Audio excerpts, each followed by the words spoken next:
أعوذ بالله من الشيطان الرجيم.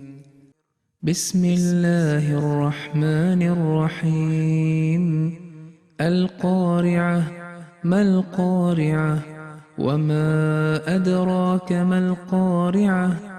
يوم يكون الناس كالفراش المبثوث وتكون الجبال كالعهن المنفوش فأما من ثقلت موازينه فهو في عيشة راضية وأما من خفت موازينه فأمه هاوية وما أدراك ما هي نار حامية